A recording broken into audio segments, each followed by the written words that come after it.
Yeah, it is Jason Myrtetus. It is Brian Smith, and we're hanging out in the East Food Hall. Just got done at my dorm, and came over for a little meal before a hockey game. I don't know why that makes me think of my collegiate experience, but it does. But at my college experience, I didn't see so much orange, and I didn't see so much black. That's right. How about the crowd the other night? I talked about it on Flyers Daily. The MVP of Game 1 of the season was the fans in the house. It was awesome.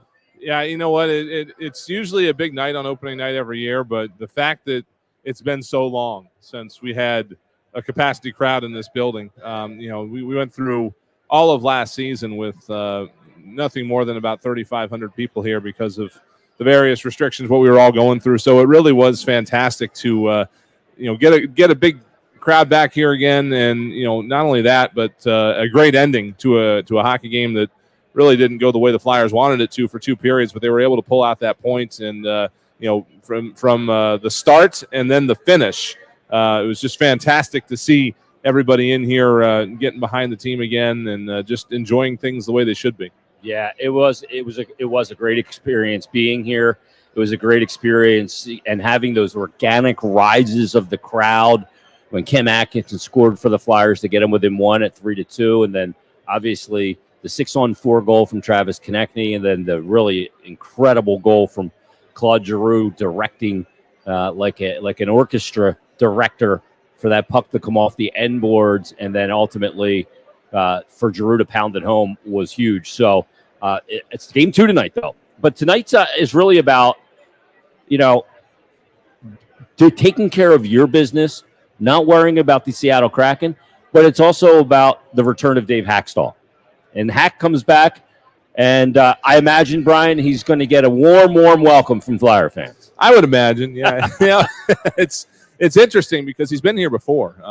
His most recent job was not the Flyers' job, but he was an assistant with the Toronto Maple Leafs for a couple of seasons. But when you're an assistant coach, you fly under the radar much more, obviously, than you do as a head coach. And his time here was kind of divided just in terms of what folks thought of him. To some extent, he was working with what he was given, which wasn't much on the ice, and there were things off the ice that he couldn't do. There was very, very limited interaction with the media and things like that. For whatever it's worth, I think he got a little bit of a bad read from a lot of the fan base while he was here. I really am happy to see him getting this second opportunity as a head coach, and he's been talking about it for the last couple of days.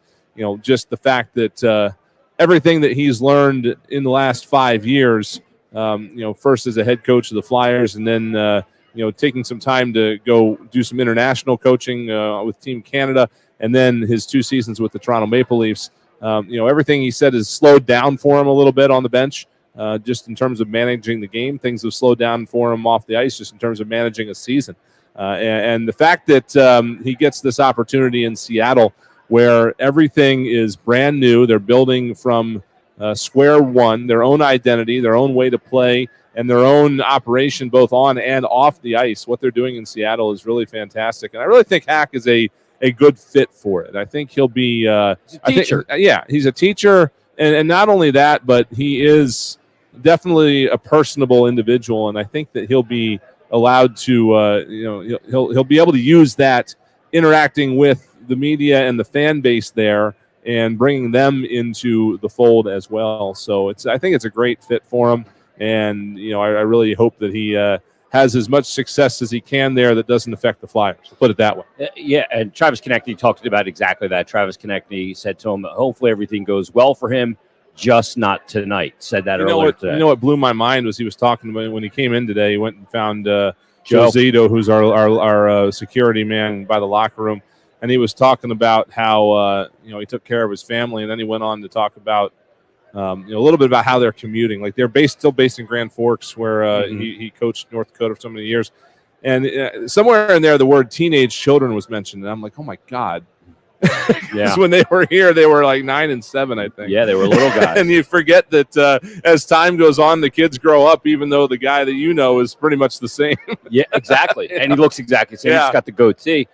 I asked him if he grew that goatee for this job because it could not be a better fit for the environment out there. He said, no, he's had it for a while. How about the fact that Dave Hakstol has coached the third most games in Flyers history at 277. When I saw that stat, Jordan Hall posted it. I'll give him credit. I was stunned. I'm going, wait a minute. Roger Nielsen and Murray and all these coaches along the way, and he's coached the third most games, only behind Fred Shiro at 554 and Mike Keenan at 320. He coached 5 more games than Peter Laviolette did. Peter Laviolette's at 272, and where you kind of lose track of it a little bit is when you know he coached the most seasons, parts of 6 seasons since Fred Shiro. Wow. Even Peter Laviolette didn't do that. So I mean, because Mike Keenan's tenure was dead on 4 seasons. He started at the beginning of the season. He ended at the end of a season. Yeah. He did not cross over into any other seasons, whereas both Peter and Hack did do that. So Peter barely did it. Yeah, barely. 3 games in, barely. Was it? 3 games into a season that started in January. Yeah, it was a very bizarre situation. And coincidentally, 2 days after the first coaches show that he ever did with yours truly. Oh, is that what it did? Is that what did it? Okay. That may have been the straw that broke the camel's back. It's like a black cat over here. Yeah. We had all these shows scheduled, and then all of a sudden we didn't have a coach. But Dave Hakstol's time in Philadelphia, he had a record of 134, 101, and 42 in his tenure. And the past 4 Flyers head coaches are 2-1-1 in their first game back with Philly. Now, we talked to Mike Yeo before the broadcast started, and he's a guy that was a head coach in Minnesota, and asked him, I think Tim Saunders asked him, what's it like to go back and, to a building where you were the head coach? And now Mike Yeo's just an assistant. He's not a head coach in another place yet, but he said it's emotional. And I imagine, as Hack was walking down the hallway for the first practice and you walk to the visitors' dressing room area, you walk right past the Flyers dressing room, and you walk as you come into the building as a coach, you walk right past where you would enter into the changing room and the behind-the-scenes stuff for the players. And that's got to be a weird feeling. It is. And even though he eased back into it, like I said, he's been here a few times as a Maple Leafs assistant. Yeah. But even still, the fact that you come into a building that he probably hasn't been in since 19 at this point, at the very latest, if not before that, it's got to be an interesting scenario. It is, there's harsher ways to do it. There's been those guys that have been traded to another team the day they're playing them, and they push their gear down the hall. Yep. There's weirder ways that this has happened, but it definitely is kind of interesting how small the hockey world was. I was looking at the Flyers coaching records. The last former Flyers coach to come back here as a head coach for the first time in his career was Craig Berube. Peter Laviolette's done it a few times now, but he came back with St. Louis, and the guy he replaced at St. Louis was Mike Yeo. And now Yeo is here. And I remember when the Flyers went to St. Louis last year, there was a lot of chatter, even though he was the assistant, just talking about unfinished business. Because you look at his situation, he went back to a building where he got let go, and his team won the cup. Yeah, he got let go in December of that year. Yep. Craig Berube came in here, I think it was January 3rd of that year. It was 7th or 8th. Okay. But yes. With the worst record in the NHL.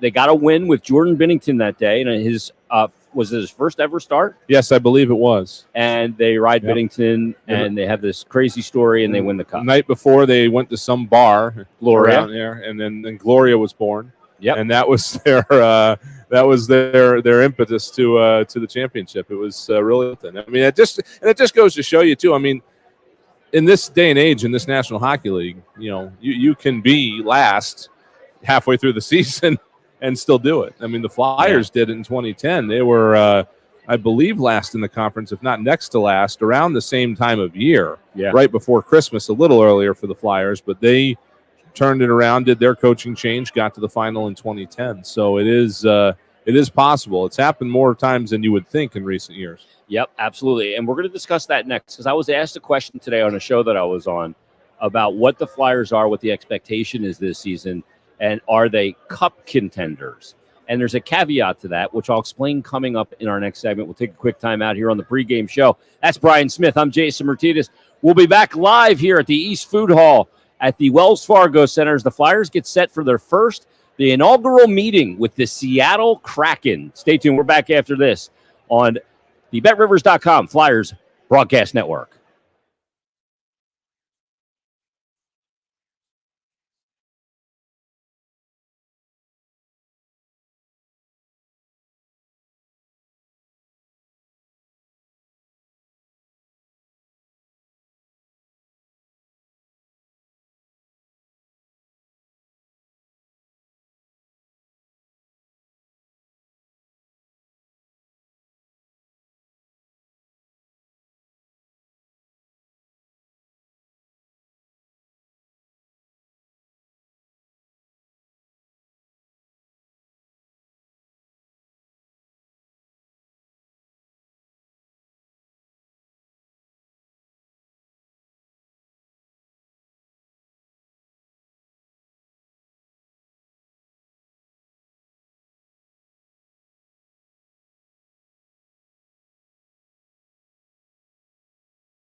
Wells Fargo Center, Flyers getting set to take on the Seattle Kraken for the first time in their history. Okay, Brian, I'm going to put you on the spot. Okay. I know that you put an email out earlier today about Flyers first games against expansion teams. What is the record, first of all? Is it 6-2-1 over the last since playing an expansion team for the first time? In the last 30 years, it is 6-2-3 now, I believe. 6-2-2. 6-2-2 because I forgot the Atlanta Thrashers. Because they're not in Atlanta anymore, and the database I look at calls them the name of their current team, which is the Winnipeg Jets, and it was about 11 o'clock at night, and I was up too late. So that's what happened there. But, yeah, 6-2-2, including a win over the Vegas Golden Knights last year, who nobody else was beating, if you recall, especially in Vegas. It was February it wasn't last year. It feels like 2018. It was their first year. But their first game there, that was it was in February. All year long, teams were going into Vegas and losing for various reasons related to Vegas, I think. And the Flyers went in and won that game. So that was actually a pretty good accomplishment as opposed to like when they took on the Ottawa Senators and beat them 8-2 back in 7-2 or something like that. 7-2. Yeah, I mean it was 92. It was beat up on expansion team era back then. Of course, when those teams came in, the Flyers weren't very good either. So Yep. it was not quite as tilted a table as it was for some of the other NHL teams back in the early 90s. But obviously they've had a decent decent outlook so far against expansion teams, as you would expect them to have. And I feel like the Seattle team is a little bit more of a quote unquote normal expansion team than Not Vegas like Vegas. is. Yeah. Vegas, they came out and blew the doors off of everybody with a bunch of guys that obviously if you get claimed in the expansion draft, you have a little bit of a chip on your shoulder, right? Sure. But in that draft, there were guys like Jonathan Marchessault who not only were they left exposed by their former teams, but their former teams gave additional assets to Vegas in order to get them to take them. Yeah. So it was kind of like, all right, it's not bad enough that we don't think we're going to work out here, but we're going to give a team more stuff to make sure they take you. We're going to give them a prospect to take you off our hands. And he That's goes out and scores 50 goals, I think, right? Yeah. So, it was bizarre how that all came together.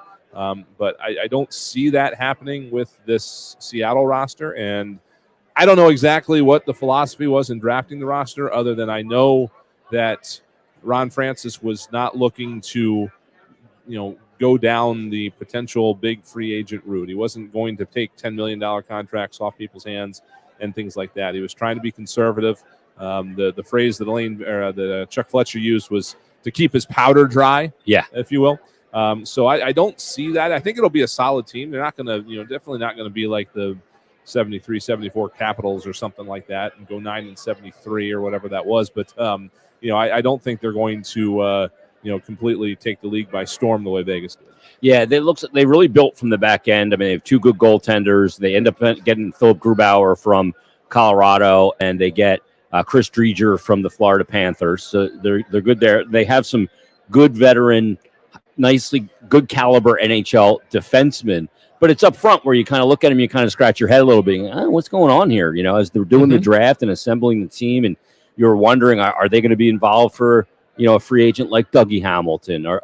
Does it make sense for them, pending medicals, to get involved in the Jack Eichel discussions and have that, number one center in your franchise because he's under contract and the number, the medicals are part of it and the procedure he wants done. But it's interesting when you look at this Seattle team. I think a lot of NHL teams and GMs also learned a lesson. Yes. From the same rules that applied with Vegas that applied now with Seattle. So, and Ron Francis is frankly just a different general manager, than what was going on out in Las Vegas at that time. Yeah. So there's a lot of factors here. But I was asked today on a show that I guested on what my expectation of the Flyers is, and are they cup contenders? Are they good, but just not a cup contender?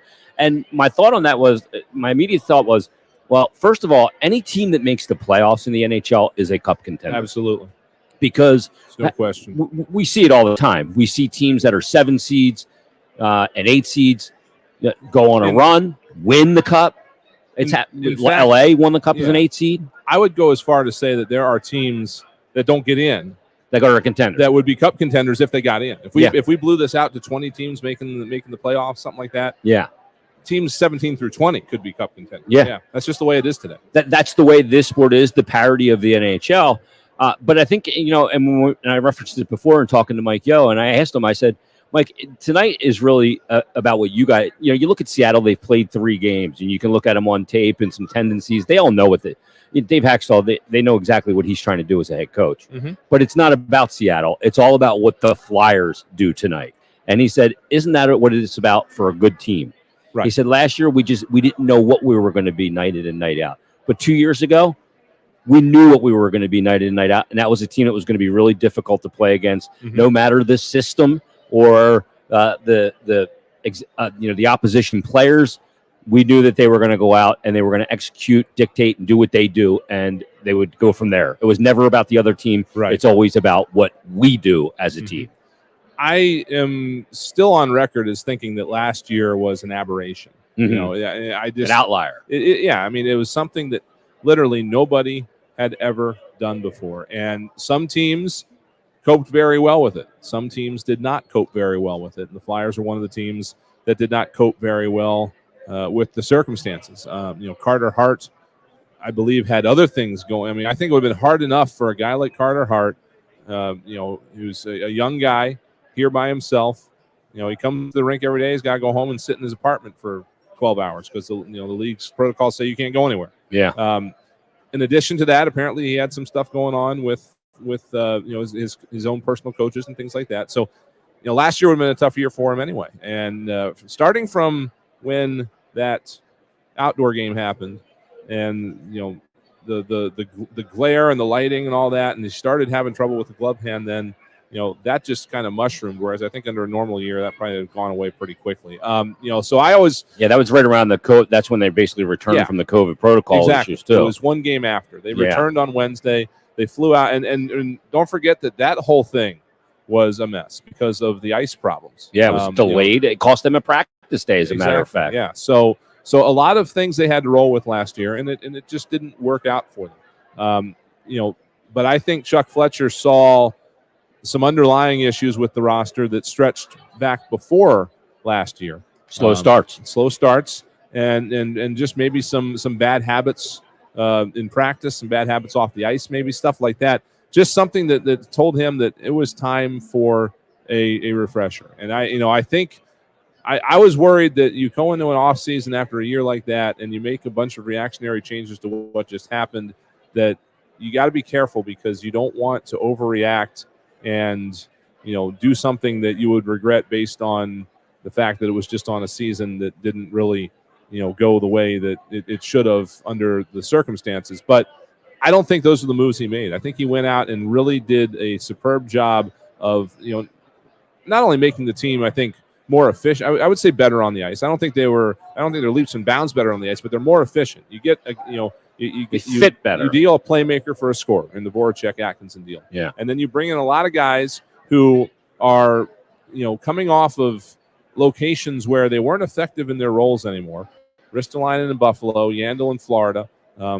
Those guys are coming in here, and they're going to play roles that I think are better for them at this point in their careers. And I really think they're going to thrive once they get going here. And obviously the chemistry, the off-ice chemistry with all the friendships and stuff that are on this team already is tremendous. So I think this team's going to go on the road in a couple of weeks here, and they're going to come back even stronger. I really am looking forward to how this whole thing develops here over the first 4 or 5 weeks of the year.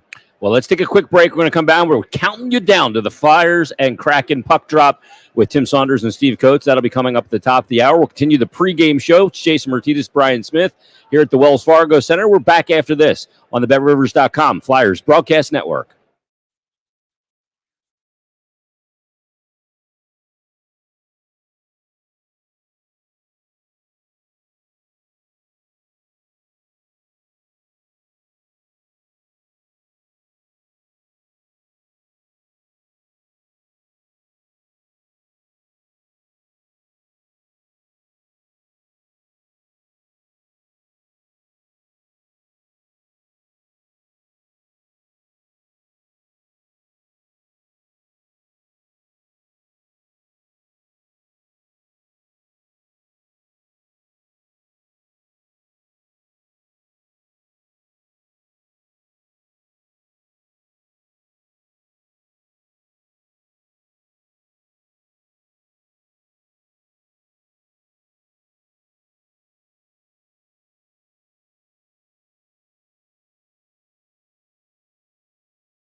Live at the Wells Fargo Center, Flyers and Kraken going to be taking place here tonight at a big game for the Flyers.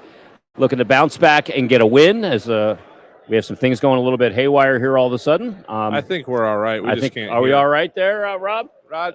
Because we've lost all audio in our ears. Unplugged our headphone in. There we go. There we go. Yeah, we lost power for a quick second. And they're wiggling the wires over here. Yeah, I thought maybe I sat on something or stepped on something. I'll tell you what, though. Let me just say this. It was the first game of the season the other night, and it was awesome.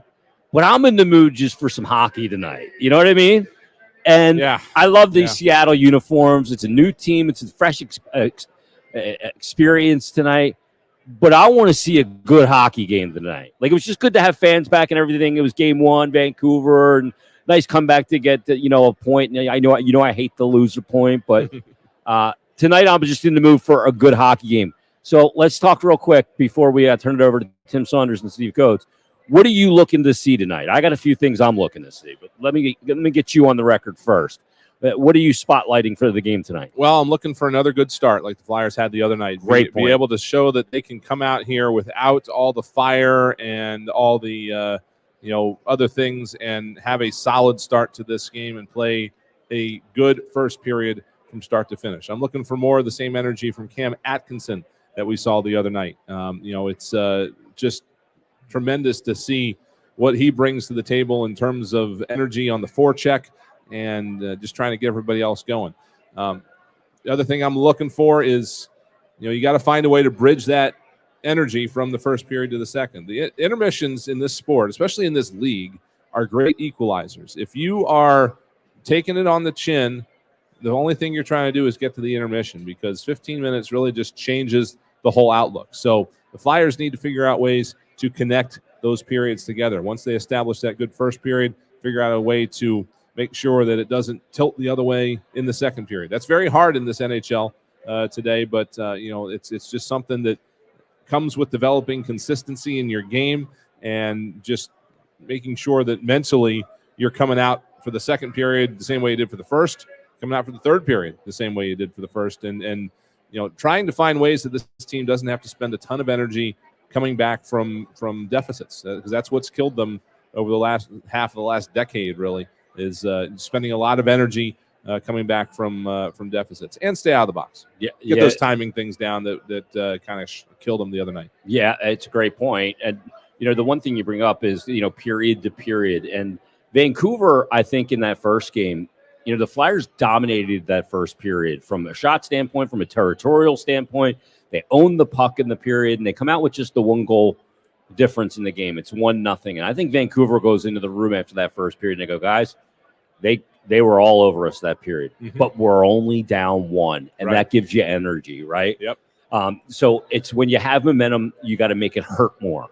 And Vancouver, when they had the momentum in the second period, they made it hurt more. They capitalized on it with 4 second period goals. The Flyers need to capitalize on it when they have momentum.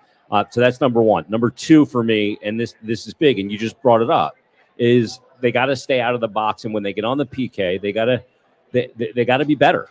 They have to maintain their structure, but they also have to pressure the puck, because if you let an NHL player sit there and just have all the time in the world to make a play, eventually they're so good, they're going to make the play. Absolutely. Zone entries are part of that, trying to deny them and make it more difficult for the opposition to get into the zone, but they have to be better on the PK. And the discipline part of it, in the second period, it's a high stick penalty. Then it's a puck over the glass, which is a mental lapse. And then also too many men on the ice, which is a mental lapse. And when you have a struggling power or a penalty kill, you can't compound a weakness of your team by putting yourself into the weakened position too often. So that's what I'm looking for. Absolutely. But I'm looking for a good hockey game, and I can't wait to see the warm reception all you Flyer fans give Dave Hakstol tonight. That's part of the storyline as well. Stay tuned. Tim Saunders, Steve Coates, first period action. Flyers, Kraken coming up right after this on the BetRivers.com Flyers Broadcast Network. Enjoy your hockey tonight, everyone.